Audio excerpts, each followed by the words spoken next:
Welcome to Iqbal arts classes. Dear students, हम आप लोगों के सामने आज पढ़ाने जा रहे हैं विश्व के प्रमुख समुद्री जलमार्ग, नदी मार्ग और नहर मार्ग। जो प्रमुख समुद्री मार्ग है, जलमार्ग है और नहर है, उसके बारे में बता रहे हैं। हम सभी जानते हैं कि जलमार्ग का बड़ा महत्व है हमारे जीवन में, और खास करके हम किसी भी देश के विकास में इसका बड़ा महत्व है।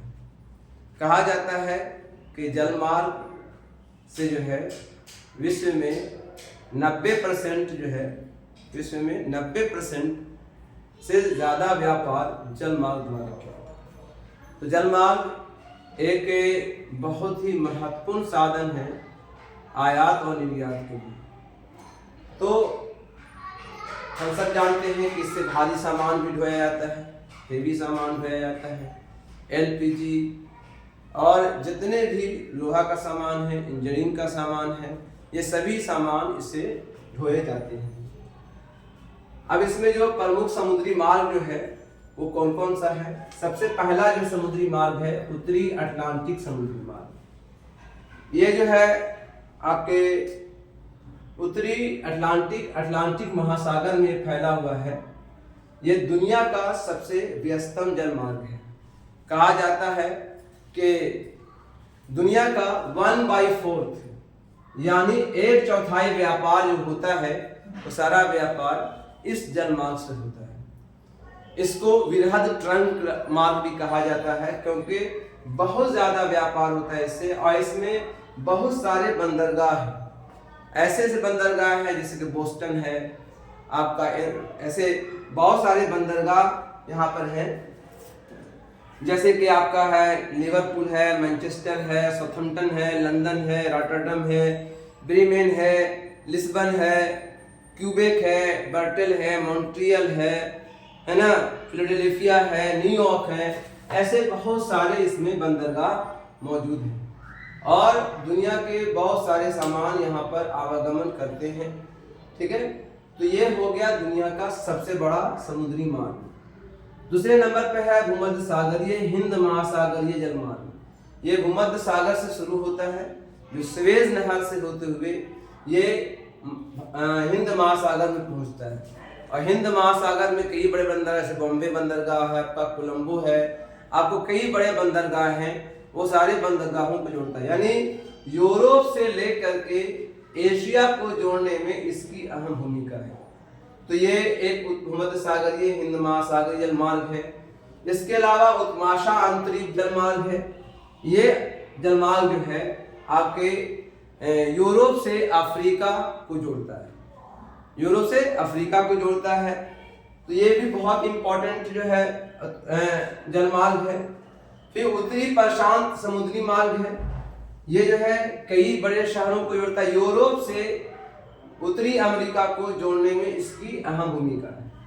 इसके बाद जो है दक्षिणी प्रशांत समुद्री मार्ग है। ये भी बहुत इंपॉर्टेंट है। ये दोनों प्रशांत महासागर में है, और दक्षिणी प्रशांत महासागर में जो है ये अटलांटिक महासागर से प्रशांत महासागर तक के जोड़ने के लिए बीच में एक पनामा कनाल है, पनामा नहर है, जो इसी रास्ते से जो है ना व्यापार होता है। तो ये हो गए जितने 5 जो हैं ये समुद्री मार्ग हुए। इसके बाद जो है आपके जो कुछ मार्ग ऐसे हैं जो नहर के रूप में है, जैसे कि स्वेज नहर है जो मिस्र में है, जो लाल सागर और मध्य सागर के बीच है।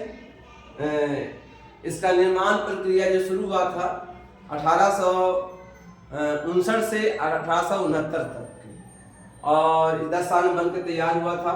और ये 1958 में जो है स्वेज नहर या मिस्र के हवाले कर दिया गया था। ये जो है लगभग 160 किलोमीटर लंबा है और 4.25 मीटर यानी 415 मीटर ये गहरा है, और चौड़ाई में जो है लगता है लगभग है 10 से 15 मीटर चौड़ाई है। और इससे रोजाना 100 जहाज पार करते हैं, और ये बहुत इंपॉर्टेंट है। यूरोप से एशिया को जोड़ने में इसकी अहम भूमिका है। जब ये बनके तैयार नहीं हुआ था तब तक ये बहुत लंबी दूरियां तय करनी पड़ती थी। इसने बहुत सारे बंदरगाहों की दूरियां कम कर दी। पनामा नहर जो है ये अटलांटिक महासागर और प्रशांत महासागर को जोड़ती है। ये पनामा सिटी में है। यहाँ पर एक प्रमुख बंदरगाह है कोलोन बंदरगाह। एक ऐसा मात्र नहर है, इसके बारे में कहा जाता है कि इसमें जो है आपका स्लाइडर सिस्टम लगा हुआ है कि जो है इसको पानी को ऊपर उठाने के लिए इसमें लिफ्ट सिस्टम, स्लाइडर नहीं लिफ्ट सिस्टम लगा हुआ है कि पानी को ऊपर उठाने के लिए इसमें लिफ्ट दिया जाता है ताकि पानी ऊपर उठ करके है ना वहाँ से लहरें पार कर सके और जहाज को पार करने के लिए पानी को लिफ्ट किया जाता है। फिर एक है किल नहर है। किल नहर जो है ये जो है किल नदी ये पाया जाता है आपको उत्तरी सागर और बाल्टिक सागर के बीच में पाया जाता है। एक किल नहर है। इसके बाद एक शहर है मैनचेस्टर नहर है जो इंग्लैंड में मैनचेस्टर में है से स्थम में है। फिर सेंट मेरी नहर है जो सुपेरियर झील और हुरन झील के बीच में है। फिर आपका एक नहर है जो उत्तरी सागर आपका अस्टालिन नहर है। ये जो है आपका डोन नहर भी कहते हैं इसको। स्वतंत्र रूप से है सेंट पीटर्सबर्ग विभक्त जाता है। फिर आपको गोटा नहर है। फिर एक आपका निकारागुआ नहर है। ये जो है यूएसए के अंदर है जो निकारागुआ शहर को कनेक्ट करता है। इसके अलावा जो है कुछ नदी जलमार्ग है। विश्व में जो फेमस नदी जलमार्ग जो है वो इसमें आपका है एक राइन नदी है। राइन नदी बहुत फेमस नदी है जिसमें जो है इसको कोयला नदी भी कहते हैं। ये जो है लगभग 350 किलोमीटर जो है लगभग 700 किलोमीटर इसमें यात्रा कर सकते हैं, लेकिन 250 किलोमीटर लगभग इसमें मालवाहक जहाँ बड़े मालवाहक जहाँ जा सकते हैं। बाकी में जो है सिंपल छोटे छोटे जलपोत वगैरह भी सफर कर सकते हैं। ये इसके अगल बगल में बहुत सारे उद्योग हैं जिसमें लोहा कोयला और बहुत सारे कच्चे माल को ढोने में सहायता होती है। फिर एक डेन्यूब जलमार्ग है। ये बहुत इंपॉर्टेंट है। ये डेन्यूब नदी पर है ना। आपका फिर वोल्गा जलमार्ग है, यहाँ पर वोल्गा नदी पर है। फिर आपका सेंट लॉरेंस झील है और समुद्र से जुड़ता है इसको। और ये अमेरिका में के नहर है मिसिसिपी मिसौरी नदी है। उस नदी पर को भी इस्तेमाल किया जाता है, प्रयोग किया जाता है जलमार्ग में। तो इस तरह से विश्व के जो प्रमुख जलमार्ग हैं जो आपके सामने मैंने बताया, तो ये बहुत इंपॉर्टेंट है। हमने पिछले क्लास में पढ़ाया था आप लोगों को कि विश्व के प्रमुख परिवहन के साधन का नाम बताइए। तो विश्व के प्रमुख परिवहन के साधनों में एक साधन ये भी है कि समुद्र द्वारा और जल मार्ग द्वारा हम सामानों और यात्रियों का भी आवागमन कर सकते हैं। इसके अलावा जो है अगला जो सबसे इम्पोर्टेंट जो है वो परिवहन का साधन है उसका नाम है आपका वायु परिवहन। वायु परिवहन के बारे में कहा जाता है कि ये बहुत महत्वपूर्ण है। हालांकि ये बहुत महंगा परिवहन है, परिवहन का साधन है, क्योंकि इसमें जो है सफ़र करने में अच्छा खासा पैसा खर्च होता है। इसके द्वारा हम सामानों को भी ढो सकते हैं, लेकिन ज़्यादातर सामान जो है वो जलमार्ग से होता है। इसमें कीमती सामान हो गया या दवाएं हो गई। इसके अलावा जो है बहुत सारी चीज़ें ऐसे माने जैसे जो जल्दी सड़ने वाले और ख़राब होने वाले सामान हैं उससे इसे ढोया जा सकता है। कहीं कहीं पर पेट्रोल भी और डीजल वगैरह भी लोग इससे ढोते हैं। तो ये इसके अलावा जो सबसे ज़्यादा इस्तेमाल होता है यात्रियों को आने और ले जाने में, इसमें समय की खपत कम होती है। और ये विश्व में कई बड़े बड़े बंदरगाह हैं जो बहुत ज़्यादा इस्तेमाल होते हैं। जैसे कि सबसे ज़्यादा अगर कोई बंदरगाह अगर है तो यूएसए के अंदर है। यूएसए सबसे बिजी है वायु मार्ग में। इसके अलावा और भी दुनिया के देश हैं जहाँ पर जो है हवाई जहाज़ इस्तेमाल किए जाते हैं। इसके अलावा जो है सबसे इम्पोर्टेंट इसका काम क्या है कि ये जो है दुर्गम इलाकों में, पहाड़ी क्षेत्र में जहाँ पर सेना रहती है, उन क्षेत्रों में सामानों और रसदों को पहुँचाने के लिए इसकी अहम भूमिका होती है।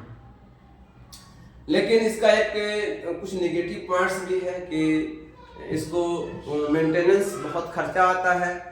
इसके अलावा जो है अगर क्लाइमेट ख़राब हो, मौसम अगर गड़बड़ा जाता है तो उस समय जो इसकी इसका जो है परिचालन या संचालन बहुत मुश्किल से होता है, इसको बंद करना पड़ता है। अक्सर कुछ मामूली भी तकनीकी खराबी आ जाती है तो उसमें जो है बहुत सारे इंसानों की जान चली जाती है, क्रैश हो जाता है। तो ये सारी चीज़ें हैं, लेकिन ये सब होते हुए बहुत इम्पोर्टेंट है। देश की सुरक्षा में इसकी बहुत अहम भूमिका है वायुयान की, यानी वायुमार्ग की। तो वायुमार्ग जो है दो तरह के होते हैं। एक होते हैं अंतर्राष्ट्रीय आपके विमानन होता है जिसमें दुनिया के देशों में हम सफ़र करते हैं। एक होता है अंतर्राज्यीय, यानी देश के अंदर ही होता है, यानी इसको राष्ट्रीय कह सकते हैं, जैसे एक शहर से दूसरे शहर जोड़ने में इसकी अहम भूमिका होता है। तो तीसरा जो बताया था, ये बताया था पनामा नहर। उसके बाद एक था आपका जो है वो नाम है आपका, उसका नाम है पाइपलाइन परिवहन।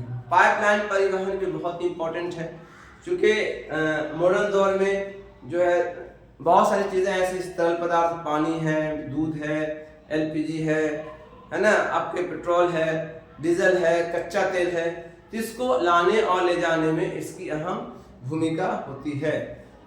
इसमें क्या होता है, खर्चा कम होता है ना। जहाँ से हमको अगर पेट्रोल ले जाना है तो वहाँ से छोड़ दिया जाता है, पाइप के ज़रिए से ये लंबी यात्रा करके ना, ये जो है लंबा चल करके उस देश में उस जगह चला जाता है जहाँ पे उसको जाना होता है। तो ये बहुत आसान है, लेकिन इसमें जो है सबसे बड़ा नुकसान ये होता है कि अगर कहीं पर कुछ दुर्घटना हो गई, अगर मान लीजिए कि फट गया पाइप, तो उसको जांच पड़ताल करना, उसको जानना, उसको समझना बहुत मुश्किल होता है। क्योंकि कहीं फट गया और ज़मीन के अंदर पाइप गुजरता है तो उसको मेंटेनेंस करने में बहुत खर्चा होता है और बहुत सारा नुकसान भी हो सकता है। लेकिन फिर भी ये सब होते हुए, डिमेंट होते हुए बहुत ही इम्पॉर्टेंट है। जैसे विश्व में दो इम्पॉर्टेंट नहर या पाइपलाइन परिवहन है, इसमें से एक पाइपलाइन परिवहन है जिसका जो होता है मैक्सिको से लेकर के उत्तरी अमेरिका तक के पाइपलाइन बनाया गया है, जिसका नाम है बिग ईस्ट पाइपलाइन। इससे जो है कच्चा तेल प्रवाहित किया जाता है। इसके अलावा एक पाइपलाइन वहाँ बनाया गया है न्यूजीलैंड से ऑस्ट्रेलिया तक के, जिससे दूध का परिवहन होता है, दूध को लाया जाता है। तो इस तरह और बहुत सारे परिवहन के साधन है, पाइपलाइन परिवहन हैं दुनिया में। इस्तेमाल भारत में भी बहुत जगह पर बनाया गया है और अभी इसका विकास चल रहा है। भारत का जो है, भारत और सऊदी अरब से भी एक पाइपलाइन बिछाया गया है। तो इस तरह से बहुत सारे पाइपलाइन की शुरुआत की जा रही है। ये भी एक बहुत ही इम्पोर्टेंट साधन है परिवहन के। तो हमने जो है अब तक के परिवहन के जो साधन बताया था, सब शुरुआत पहले ही वीडियो में बताया था कि परिवहन के साधन में एक साधन हमारा है सड़क परिवहन, फिर बताया था रेल परिवहन, फिर बताया था आपका जलमार्ग परिवहन, अभी बताया। जैसे उसके बाद जो है आपको बताया मैंने वायुमार्ग, और फिर सबसे इम्पोर्टेंट बताया सबसे लास्ट में जो है वो आपका पाइपलाइन परिवहन। तो ये 4-5 तरह के पाइपलाइन परिवहन साधन होते हैं। अब हम अगले वीडियो में बताएंगे आपको संचार के साधन के बारे में, क्योंकि संचार भी बहुत इम्पोर्टेंट है।